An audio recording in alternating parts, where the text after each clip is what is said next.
Welcome to the Standard Deviations podcast, presented by Orion Advisor Solutions and hosted by Dr. Daniel Crosby, Orion's Chief Behavioral Officer and New York Times bestselling author. Each week, Dr. Crosby interviews a fascinating new guest on a range of compelling topics, from literature to psychology to financial wellness. To learn more about Dr. Crosby's behavioral finance work at Orion, visit www.orion.com. Hello and welcome to the Standard Deviations podcast. I'm your host, Dr. Daniel Crosby, and today I'm joined by Natalie Taylor, Head of Financial Advice at Monarch Money. In addition to her role at Monarch, she is a practicing financial advisor and was previously Director of Advice Implementation at the well-known LearnVest. Welcome to the show. Thanks so much for having me. Absolutely. So I talked to friend of the show and previous guest, Brendan Fraser, and I said, look, who's the best person you've had on your show in the last year or two? Fully expecting him to say it would be me. And he actually said it was you. And so I have since had a good time digging into some of your work and your thought leadership. So we're very, very pleased to have you. And thank you to Brendan for the referral. So, Natalie, one of my favorite soapboxes is the interplay between technology and behavior. And just recently, I've come across a couple of examples that I find really fascinating. One had to do with gum sales at the checkout line. So, since the advent of the iPhone, gum sales are down over 20%. Because people are no longer impulse purchasing gum and mints while they're checking out their groceries, they're looking at their phones and they're kept busy in that way. Another fascinating one that I saw recently was that Netflix, with the advent of their, just sort of auto just keep watching button that auto takes you to the next episode, their viewership is up 70% because people don't have to sort of volitionally choose to watch the next episode. It just sort of happens to them. So you are right at this nexus of technology and behavior. You're a financial planner yourself. You've worked for a couple of prominent fintech firms and been a fintech consultant. Talk to us about how technology shapes the way that we act and how, we know we need to behave well, but I think that sometimes we don't even understand the water that we're swimming in with respect to technology. So what have you seen with the ways that technology can induce us to make good or bad decisions? Yeah, that's such a good question. I think before I was in fintech, I just thought of tech as neutral, right, which was probably just ignorant.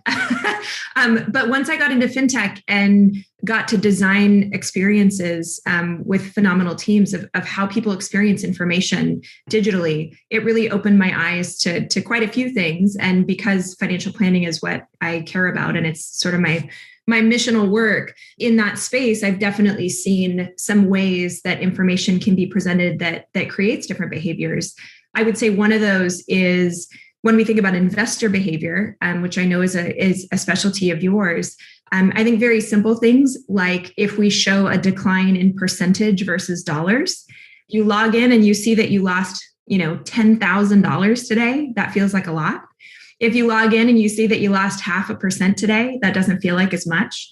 And so I think there's some very simple things in terms of how we lead investors to behave in how we present the information. I think there's other things like when we're tracking goals for a client, whether it's retirement or college or, debt reduction, et cetera, but especially for market-related goals where there are factors at play that are outside of the user's control, whether that's inflation assumptions or tax rates or investment performance. I think having a range of on track, a visual range of being in the realm of on track versus a specific value or an absolute value, and you've either met the bar or not, I think is really critical because we're always thinking about what's the CTA, what's the call to action for the user when we display any information or create any kind of experience digitally. What behavior are we trying to drive in the user? And largely, we want them to have a well-diversified portfolio that they rebalance over time and that they stick with when the market is good and when the market is not so good, because I'm preaching to the choir here, but over the long term, that's the best thing they can do in terms of investor behavior in the market. So I think there's quite a bit that we can do in the way that we display information. I would say one more is focusing. I find that a lot of tracking in the financial space is about outcome. So you needed $1 million by this date to be on track for retirement, and you have X amount of dollars. And again, because there are things that the user does not control about that outcome, I think it's also very critical to focus on the activity that the user is taking. So rather than just saying you needed $1 million and you're only at 950, I think if we couple that information, because we're not trying to hide the truth from anyone, but if we couple it with a range of outcomes in addition to a focus on activity. So user, yes, you're 50K short of where we thought you'd be right now, but you're still in the range of on track. And, your commitment to this goal was to max fund your 401k every single year. And you've done that. And you're absolutely on track with the activities that you committed to. And I think pairing activity and outcome is also really critical. And I think that often gets missed in the way that we design technology in the financial space. There's so many things that I want to follow up on there. I think like you, before I started working in the space, I think I just took tech for granted. And we have to be so thoughtful about the design and I think also the incentives. I'm not going to name names today, but I think there are fintechs that have perverse incentives, if you will, incentives to induce people to overtrade or to, take on excessive debt or to make poor decisions. And so I think you have to make sure that your tech provider is aligned with you from an incentive perspective, and also that they're thoughtful about everything from the order to the framing to the presentation to the colors, all have a big impact on our behavioral decisions. And the thing that I love that you talked about was helping investors focus on controlling the controllable, because that $1 million number is going to be partially influenced by market movement, which is out of our control. It's going to be influenced by things like wars overseas, as we're seeing now, that are out of our control. But what have they done? Have they lived up to their side of the bargain? Because if they do that long enough, they're going to be fine, right? If they control the controllable, they focus on those behaviors, they're going to be fine over time. But sometimes we actually cultivate a sense of learned helplessness by rewarding and punishing people based on things that are absolutely out of their control.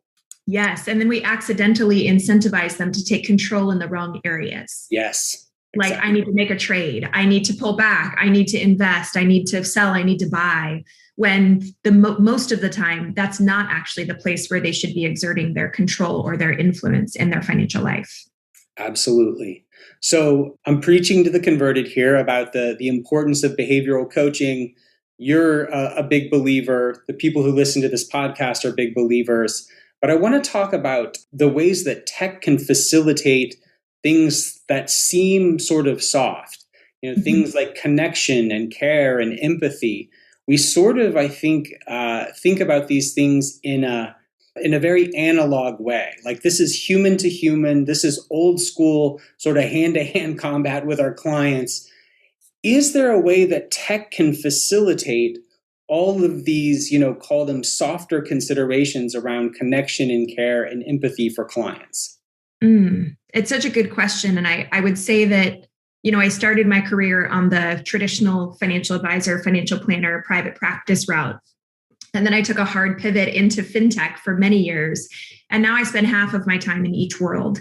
And so, the human versus robo debate, I think, has been hotly contested in our industry, but has really been a very clear line through my entire career of which side of that am I on, and what is the value of a human, and what can you replace by technology? What needs to be replaced? What can't be replaced?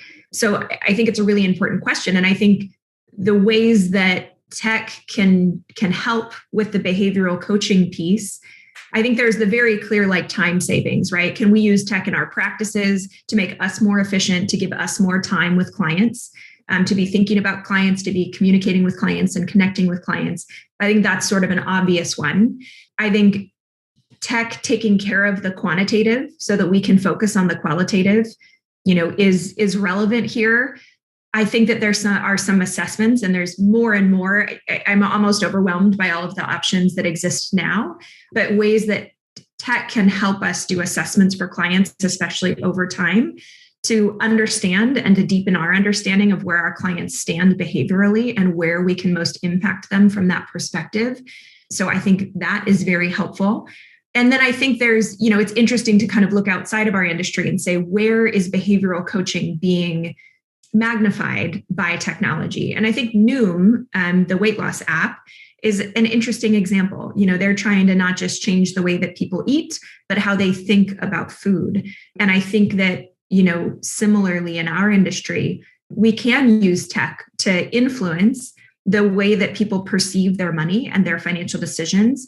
Even in the low tech deliverables that I create for clients, those deliverables are really focused on how do I visually represent something to help create a behavior in the client? How do I create context and perspective for the client so that they can make the decision that's relevant for them in this moment by the way that I present information to them? And I think that helps encourage the right behaviors. I'm always wanting the client to come up with the answer in the meeting rather than me saying, here's what you should or shouldn't do. But if I can present the information in a way that gives them the appropriate context and perspective, then they can make a great decision for themselves. And I think tech can help us do that and really legitimately help decision making. Yeah, I think you're right. It's not like an either or binary, but how can we use the tech to facilitate and streamline and deepen those connections? What's our role in all of this? I got asked, I was on a webinar recently, and they asked me a bunch of questions and I felt well prepared for them. And then at the very end, the question was, something to the effect of what's one practical thing that advisors can do today to improve their ability to be behavioral coaches? Mm. And I thought, that's what I've been talking about for the last hour. And so I wanted to sort of give a different answer. And I said, look, they can go to therapy.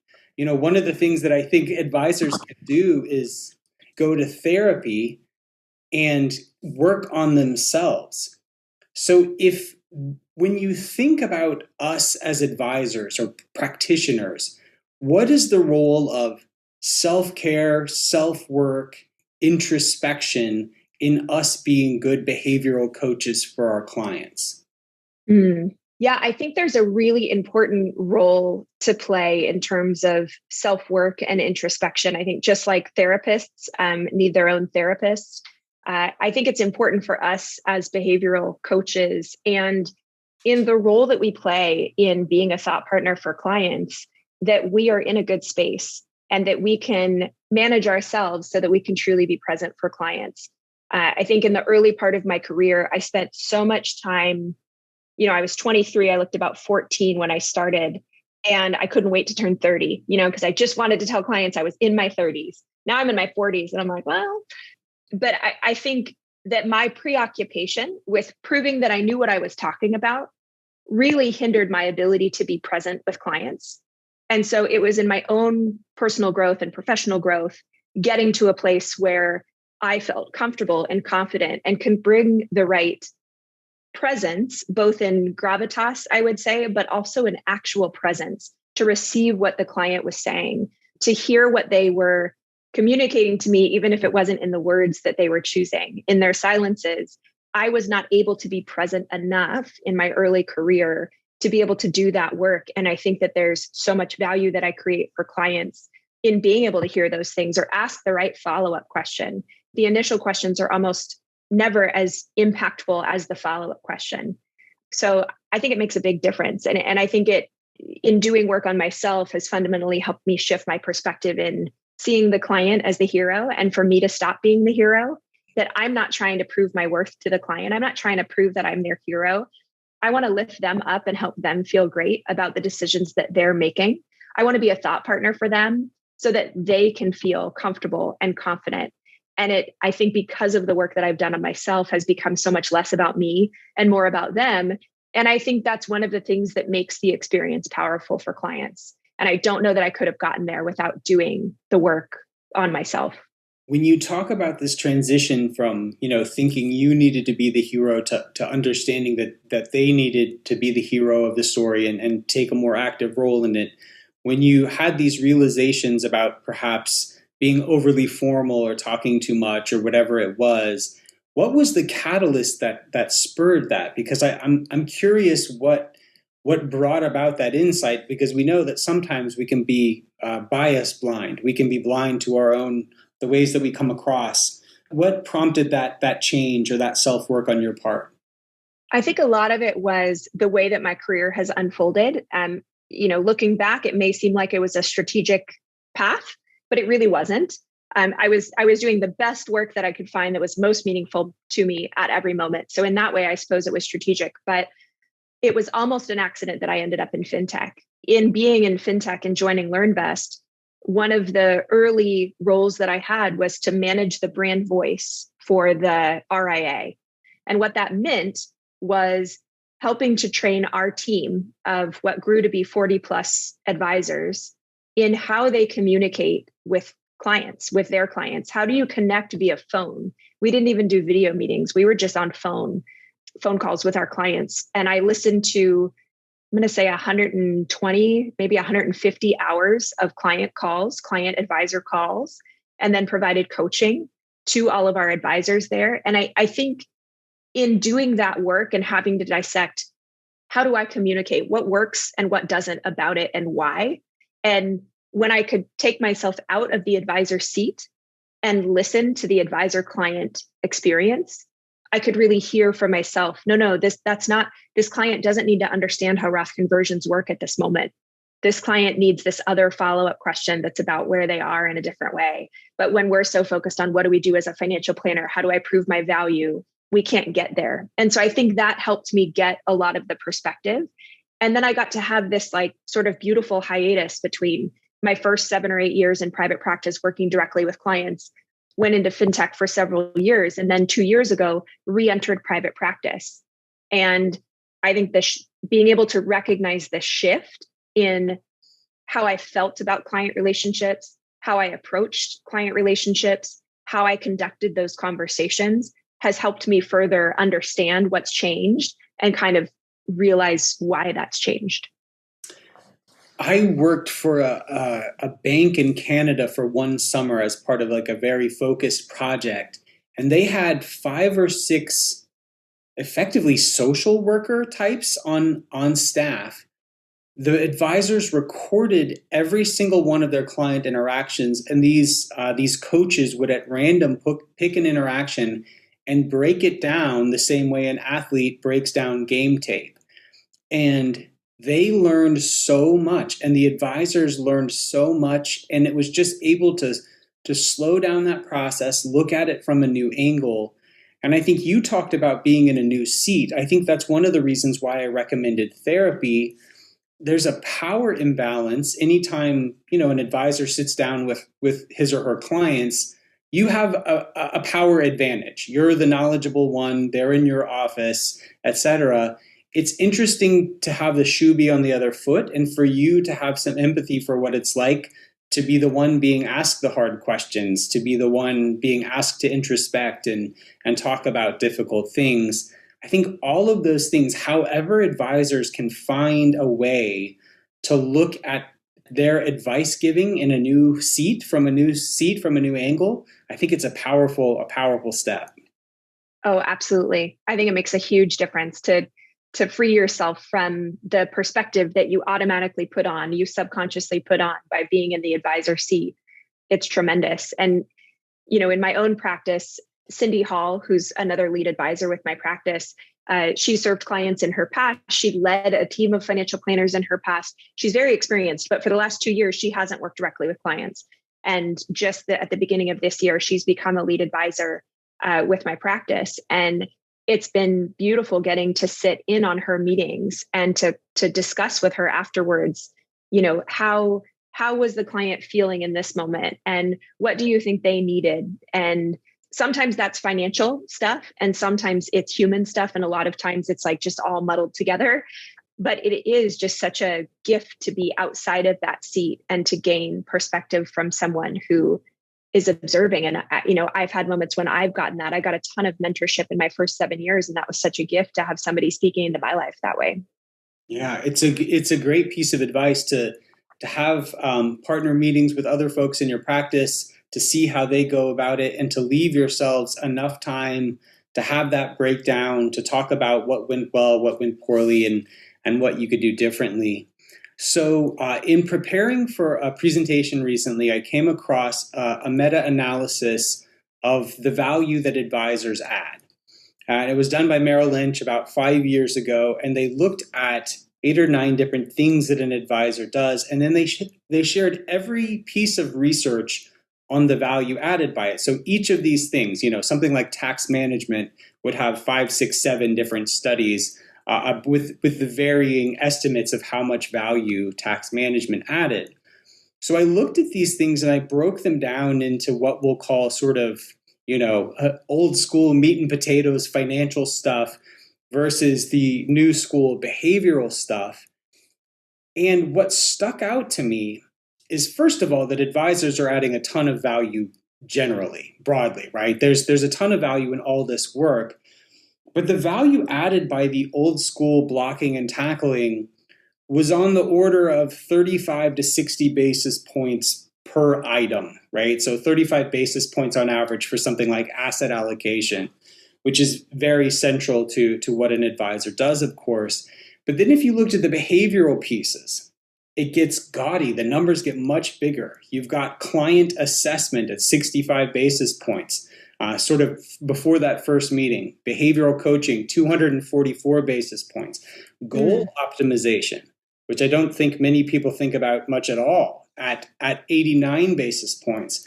So the least impactful behavioral piece was more impactful than the most impactful meat and potatoes financial piece. And yet all of the research shows that when clients are looking for a financial advisor, they're looking at all the old school stuff. They're looking at sort of the technical prowess, the investment acumen, which is important, but it's just not as important. What do we as an industry need to do to help both clients and professionals understand that the reality is that the soft stuff is actually the hard stuff? The soft stuff is the important stuff. What do we need to do to make this realization stick? Well, it's interesting. I love that that meta study that you were sharing.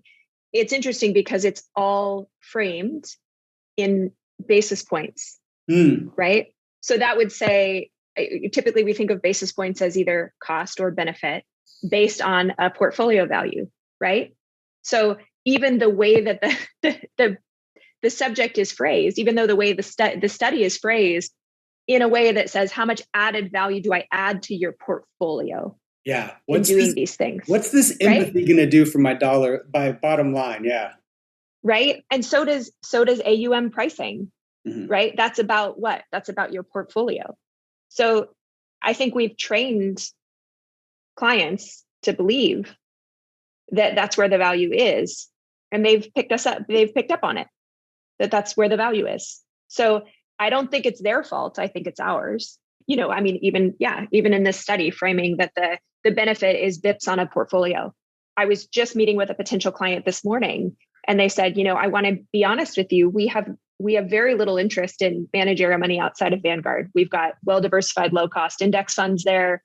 We could use, a second set of eyes on the asset allocation, but we feel really confident there. It's all qualified money and, there's no tax loss harvests to worry about. But we need help with how much do we need to save for retirement? And how do we balance that with college? And how do we handle inconsistent income? And what do we do about equity comp? Do we exercise now and hold? And how does that impact our ability to reach our goals? And why does our cash flow feel so challenging if we're making more money than we've ever made in our whole lives? And that's the work that I do as a financial planner. I think arguably that's on the soft stuff list, but that's pretty much all the value that I add as a financial planner is on that softer side. And I think it makes all the difference in the world. I think if you think of a client, either trucking along linearly and making slow progress over time, or being able to hit those inflection points, which, for me, I work with clients in their 30s and 40s who often have equity comp. So they have these moments, usually between age 35 and 45, where there are some really critical decisions to make. Do we buy a cabin, or do we buy a rental property that will create income for us and be a long-term asset? Do we buy the cabin now, or do we do it 3 years from now? Do I continue with linear growth, or can I really get the curve to go upwards?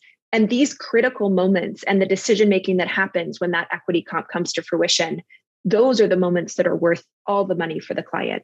And they really have very little to do with the investment portfolio.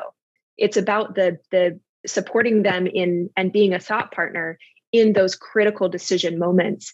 And I love working with this demographic because there's so many of them. Do we do public or private school? And the answer to all questions isn't you do the one that makes you the most money, because I will tell clients, like, if your goal is to be wealthy when you die, as wealthy as possible, I am not the planner for you. My goal is to help you live a life that you enjoy both now and in the future and balance the two. You will probably become wealthy by doing it, but I want to help you make wise decisions with that as the goal.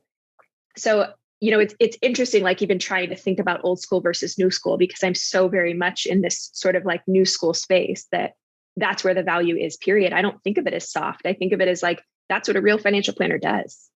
I don't know if I actually answered your question about what we should do about it, but I think you had a great insight in that even the way that it's framed in sort of an investment language. It's framed in BIPs, right? So we are swimming in this water of the old school and in ways that we don't fully comprehend sometimes. I laugh. I wrote a book on goals-based investing in 2013. And I was so excited that I was going to get people to stop looking at the S&P and really focus on their goals. And I went to San Diego and I spoke about it to a large group of folks, and I thought it was going really well and sharing some of my research. And I get to the end and a gentleman raises his hand and goes, "I love this stuff. If the market's having a down year, we're going to really, this is great. We're going to keep our clients focused on their goals. But what if their performance really stomped the benchmark one year? And I would just really like to compare it to the S&P. Can I do that?" And I just pull my hair out. No, this isn't some parlor trick for, this is a thread that should run through everything in your clients' lives. This isn't some parlor trick for you to get their attention on something else when performance is bad. This is sort of a way of being and a way of going to market. So let's talk about goal optimization for a moment. Everyone says they do goals-based planning now, but I think that looks very different from person to person and from tech to tech. We also know that clients can have very muddy, sort of impersonal takes on what their goals are. I think if you ask the average client, they're going to say something like make more or be rich or retire or something, which is vague and not necessarily as salient or as vivid as it needs to be to activate sort of the best behavioral outcomes from that. So in your experience, both on the tech side and the planning side, what does good goals-based planning look like? I would say good goals-based planning starts with core values, which, I say this a lot, that I want to be a feeler, but really I'm a thinker. So I take a very tangible approach to core values. It's not to say that my clients have goals like, ride a unicorn. We're still working on retirement, put money in 529s for college, and lots of more standard financial planning goals. But we are also working on, I have a client right now who fun and adventure are two of their core values. And so we have planned for them to move to Europe for 3 years. And it's not going to make them as wealthy as possible when they die, right? But that's a goal that's very tangible for them because it really allows them to live out a core value that's important to them.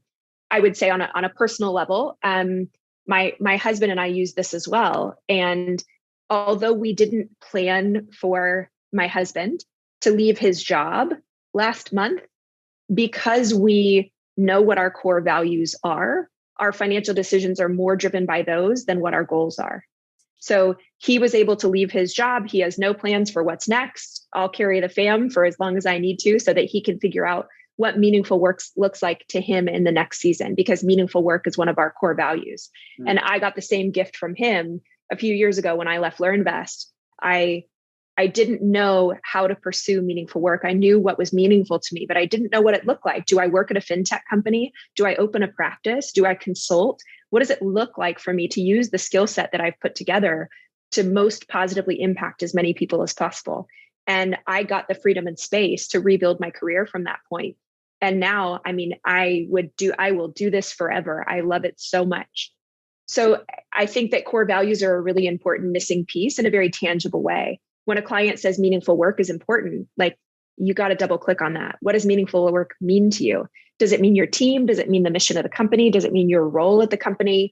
And then what are the financial goals that come out of that, right? Do we need to plan for you to make less? Do we need to plan for you to make more? Do we need to plan for you to take 2 years off while your kids are home because they're little? Like, what are those tangible financial goals that come out of the core values that are important to you? So I would say, I could soapbox on that all day, but I would say starting with core values is critical.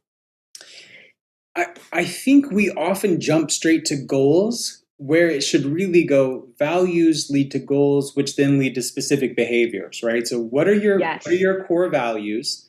Let those shape your goals. And I think very few people have a core value of get as rich as possible. I really think very few people have that. But I think if you ask them their goals, like, what are your financial goals? Like, more money, some nebulous amount of more is what their goal is.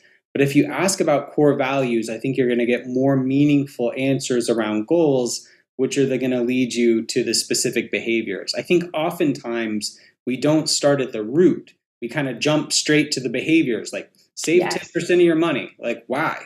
And there's no sort of rocket fuel behind it. I believe that these values are the rocket fuel that power you through the difficult times, because everything we're asking our clients to do is difficult, right? Saving, investing, dealing with uncertainty, enduring saving as like a present loss is how we perceive it. All that's hard. And I don't think any of it happens if you don't have that rocket fuel of those things that mean the world to them. So. Totally. It's why it matters. Yeah. I mean, I will tell you that, personally, I have had a goal too. So, my husband and I are planning to be able to retire at X age. But I've always had this dream of being able to be like, hey, by the way, you could retire at any point from today forward and we would be perfectly good. I've just wanted to create that reality for him. And I sure as heck didn't think it would happen when we were 40, but in planning for that, in knowing that was something that we valued, but that I was working towards for our family and our finances, it feels really good to be able to say, you know what, because we made all those good decisions over the last 10 years, we really didn't know where life was going to take us. But now that we're here, because we had the why that drove the goals, that drove the behaviors, we are able to walk through things with much more flexibility because it drove the right behaviors and it gave us the motivation to do them. So, I don't think any financial plan is going to tell you not to save, invest, or, in many cases, pay down some debt, right? But so I think those behaviors are not novel. But I think starting with core values and then connecting them to the goals that matter to drive those behaviors, I think is really powerful. And I think honestly, when I talk about goals-based planning, maybe I take a step beyond goals-based planning to then say to a client, we have to hold these goals with an open hand especially because I work with clients in their 30s and 40s who largely have young families and equity comp. Things are going to change. There's no way in heck that we're going to say this is what life's going to look like 30 years from now, and it's going to look like that. There's no way we can say that 5 years from now. And when I asked them to think about 5 years ago, what they thought was possible, what they were making, where they thought they'd be 5 years later, it's not where they are now. And so I think as important as goals-based planning is, it's driving those behaviors so that they can be ready for whatever comes. And so holding those goals with an open hand. Yeah, there's this end of history illusion, right? Where we think that, I'm 42. So if you ask me, what's 42-year-old Daniel like compared to 32-year-old Daniel, I would say, oh, way different. But then when you ask people, what's 52-year-old Daniel going to be like relative to 42-year-old Daniel, we go, oh, probably like this, but a little more gray. Like, we underestimate how much we can change and how much life can change. I think the last 2 years have been a good reminder that life can change a whole lot. And if we have the North Star of those goals, things will be okay, even though a lot may change in the interim. So I love your approach. So I'm super excited to hear this. One of the battles that we are up against as an industry is this knowing doing gap. The research suggests that people who receive financial advice, only about half of them take it. And we see this everywhere. I ran across a stat recently that doctors and nurses smoke at a higher rate than the general population, which I found really fascinating. Right? Oh my gosh. The people who go to school for 12 years to tell us not to smoke at a much higher rate than the general population. And you say that in your practice, you have a very, very high implementation rate with your advice, and there's some things that you do to make that so. So give us your secrets. What can we do to give us your secrets? What can we do to get advice to stick at a higher rate so we don't have clients who are smoking doctors and nurses? Yeah, I mean, read advice that sticks. I think there's like experts out here who specialize in this area. So I love the work in advice that sticks. But I would say for me, with a lot of this stuff, I know I'm speaking to a PhD. I'm a Ferris Bueller about a lot of stuff, like never had one lesson, learned to play the saxophone because whatever. So a lot of this is just organic to like the career path that I've been on and what I've experienced works and what doesn't work. So I would say that some reasons why my clients tend to implement quite a bit on the advice that I give is because I filter any piece of advice I give them through an impact filter, right? How much difference is this going to make for them?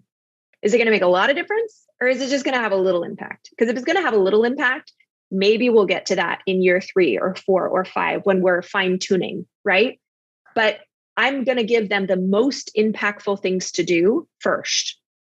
And if I can optimize for having some early wins, like things that are relatively easy to implement and also have high impact, we're going to focus on those first.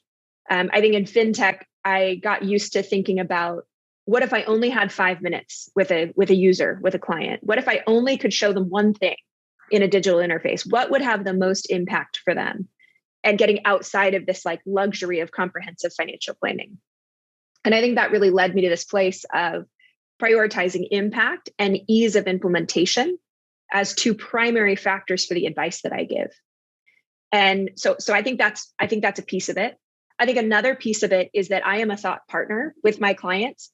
I am not in charge, and I am a do it with you kind of advisor, not a do it for you kind of advisor. So it's very important to me that my clients take ownership and that it's their decision and not mine. So if they've decided that this is the picture of their life that they want to go towards, that these are the core values that are important to them, and that these are the goals that they want to pursue, then I can help them know what the action steps would be, what the behaviors would be to implement that picture. But it's a picture that they drew. It's like I gave them the black and white and they colored it in. And so they have ownership over that picture. I didn't draw them a picture and say, here, go do this, because it'll do this picture that I made for you. It's something that the user has the client has colored in. And so they have real ownership over that. And I think that really helps with implementation. And then I think the fact that, in my private practice, I am a financial planner first and an asset manager in a distant second. Not because I'm not good at it, but because the bulk of the impact that I have for clients is not about their portfolio. It's about all this other stuff. And so I think aligning the way that I charge to where my value is sets us up for what they should expect. If I'm making money on their assets and I'm like, go do these other things, it's just, to me, a less straightforward, a less transparent experience. So they've paid me to hold them accountable, and that's what I'm going to do. They've paid me to help them draw the black and white so that they can color it in, and that's what I'm going to help them do. And so I think it's just like the client sitting in a seat of ownership in the experience with me that leads to a lot of the ease of implementation. So many brilliant insights there. There's something in psychology known as the Romeo and Juliet effect, where the more parents disapprove of something, the more kids love it. And we see this all the time. It's like, it's a human tendency. If someone tells you to do something or not to do something, you want to go 180 degrees the other way. So when we sort of command our clients from on high, like, well, you've got to do this, right? When we're overly directive and we're not thought partners in the ways that you've talked about, the natural human behavioral response to being told you must do something is to push back and say, like, no, that's a limit on my autonomy. That's a limit on my freedom. And so I think that's one good principle I'm taking from that, is be a partner, take this journey with them arm in arm, rather than sort of, giving advice from on high, because that sort of rubs humankind the wrong way in a very real sense. And, I was chuckling when you were talking about, we'll call it picking your battles, focusing on ease and impact. I think that's a great framework. My wife and I have had this conversation recently. We have a 12-year-old daughter who we love very much if she's listening to the show, but we have a 12-year-old daughter who insists on wearing shorts and t-shirts in 30-degree weather. And my wife, when my wife takes her to school, she sort of fights her on this and tries to point out the irrationality of it. And, they get in these dust-ups. And I've said, look, it's a low impact thing. Like, save your battles. You have plenty of important things you need to teach a preteen child, right? There's plenty of important, life-changing, big crossroads that a young adult will come to. Save your breath, right? Save your breath for the things with the highest impact. Because I think sometimes as parents and as advisors, we get tangled up in these low impact situations that sometimes aren't that easy. Like, we're asking a lot and the impact is relatively small. So give them something to work on that's easy, that will bear fruit quickly, and that will be an incentive for them to take further advice from you, I think is a brilliant way to think about it. Thanks. I appreciate that. And I deeply resonate. Your example deeply resonates. I have 2 boys, 9 and 7, and same sort of thing. It's like the constant management of pick my battles and what really matters in this moment, and what can I let go? I think I'm better at it as a financial planner than a parent, but it's a constant battle. Yeah, I'm certainly not great at it as a parent, but I'm learning, hopefully. And then finally, one last thing that I thought was interesting from your podcast with Brendan was that you have a phrase that you see as sort of a red flag for lack of clarity. And that phrase was, what do you think? So tell us, when an advisor hears, what do you think? What should she be thinking of, and what should she have her antenna up for? Yeah, it was so interesting. Brendan, as I was speaking with Brendan on his podcast, he said, I have this theory that if a client asks you, what do you think, that maybe you didn't do your job all the way. And I said, I would agree. And the reason I would agree is because I think, in the first several years of my career, I thought my job was to have the answers. I thought they came with problems and I came with solutions, and they came with questions and I came with answers. And it was pretty cut and dry that was my role as an advisor. And I think as life has humbled me and parenthood has humbled me and my career has humbled me, and I've just grown in perspective, I think I've realized that that is not my role virtually at all. Sometimes I need to have answers, right? There are very tangible things I need to say. If you exercise those ISOs, you are going to hit AMT, and here's what that's going to look like, and here's the risk, and here's whether I think you should do it. Sure. But I think in understanding my role as a thought partner and not the answerer of all things, I think what I really focus on in how I put information in front of a client, whether that's through the conversation or through the visuals that I put in front of them as we're talking, what I'm really focused on is, how do I contextualize this piece of their life, the financial piece, the emotional piece? How do I contextualize this for them, usually as a couple, in a way that allows them to come to a great decision? And, a lot of times there's a range of good decisions. It just depends on what matters most to the client. And so I think for me, my goal is more, my purpose in working with clients is to present the information, to present the experience of being a client for them in a way that allows them to make a great decision. And what's great as an advisor is that I don't have to be the bad guy, right? Like, I think a lot of the times we feel like bubble bursters of like, I hear you that you want to retire at 40.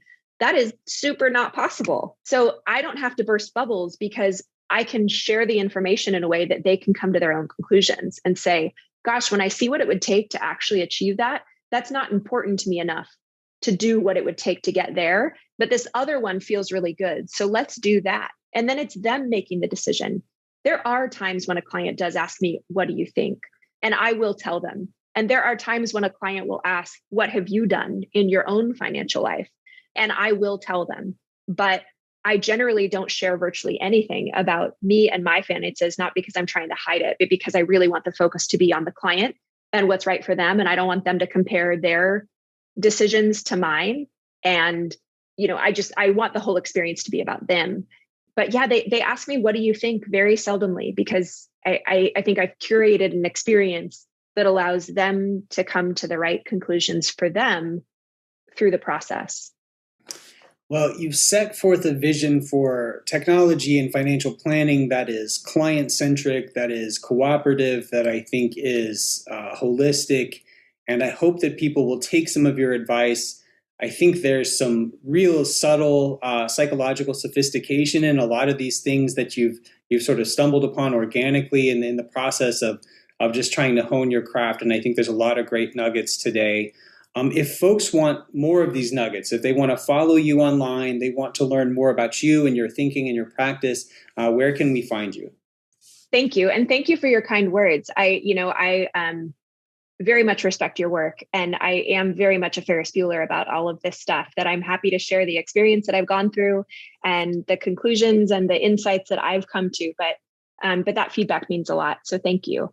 In order to find me, I'd say LinkedIn is the best spot. Anything that I do, anything meaningful that I have to say ends up landing on LinkedIn. I do have an email newsletter. So if you go to my website, it's natalieanntaylor.com. And you can sign up for my newsletter. But really, I communicate on LinkedIn much more than I do via the newsletter. Okay. Thank you again for everything you've shared today. And I know folks will get a lot from it. Thanks again. Awesome. Thanks for having me. Thanks for tuning in to Standard Deviations. If you can't wait till next week for more behavioral finance insights, visit www.orion.com.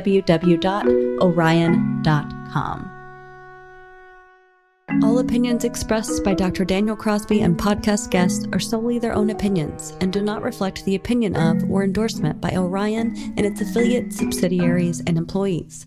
This podcast is for informational purposes only and should not be relied upon as a basis for legal, tax, and investment decisions. The opinions are based upon information the participants consider reliable.